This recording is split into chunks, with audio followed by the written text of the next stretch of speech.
നമ്മൾ ഉപയോഗിക്കുന്ന മിക്കവാറും ഫോണിലുള്ള ഒരു സംഭവമാണ് ഒരു നൊച്ച്. ഈ സെൽഫി ക്യാമറക്ക് ചുറ്റായിട്ടൊരു നൊച്ച്. ചിലതിൽ വലുതായിരിക്കും, ചിലതിൽ കുറച്ച് ചെറുതായിരിക്കും, ചിലത് സൈഡിലായിരിക്കും, ചിലത് നടുക്കായിരിക്കും, എവിടെയായാലും ഒരു നൊച്ചുണ്ടാവും. ഈ നൊച്ചുകൊണ്ട് പ്രത്യേകിച്ച് എന്താ ഉപയോഗം? ആ സെൽഫി ക്യാമറ നൊച്ചുണ്ടെങ്കിലും ഇല്ലെങ്കിലും നമുക്ക് ഉപയോഗിക്കാം. എന്നാൽ ഈ നൊച്ചിൽ നമുക്ക് ചെറിയൊരു സംഭവം സെറ്റ് ചെയ്യാം. ഇപ്പം ഞാനെൻ്റെ നൊച്ചിൽ ചെറുതായിട്ടൊന്ന് ടച്ച് ചെയ്യുക. കണ്ടോ, ചെറുതായിട്ട് ഞാനൊന്ന് ടച്ച് ചെയ്യുമ്പോഴേക്ക് അവിടുന്ന് സ്ക്രീൻഷോട്ട് വന്ന്.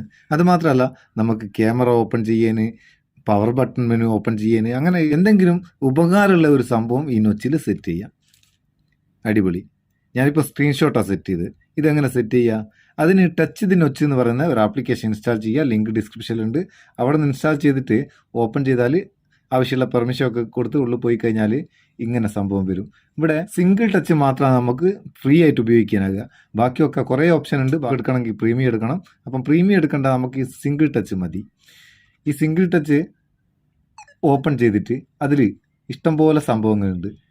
Screenshot, camera open, minimised application, recent app, ഏതാണോ വേണ്ടത് അതങ്ങ് സെറ്റ് ചെയ്ത് വെക്കുക. ഇപ്പം നമുക്ക് ഏറ്റവും ഉപകാരമായിട്ട് തോന്നുന്നത് സ്ക്രീൻഷോട്ടാണ്. ഞാനതാണ് അതുകൊണ്ട് സെറ്റ് ചെയ്തത്.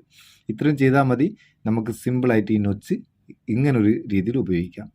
സംഭവം അങ്ങനെ ഉപകാരം തോന്നിക്കിൻ്റെ ചങ്ങായിമാർക്ക് ഷെയർ ചെയ്ത് കൊടുക്കുക. വീഡിയോ ഇഷ്ടപ്പെട്ടവർ ലൈക്കും കൊടുക്കുക. നമുക്ക് അടുത്ത വീഡിയോ നല്ല സെഗ്മെൻറ്റ് കാണാം. നിങ്ങളെ സ്വന്തം Muthoos Meppayur. Thank you so much.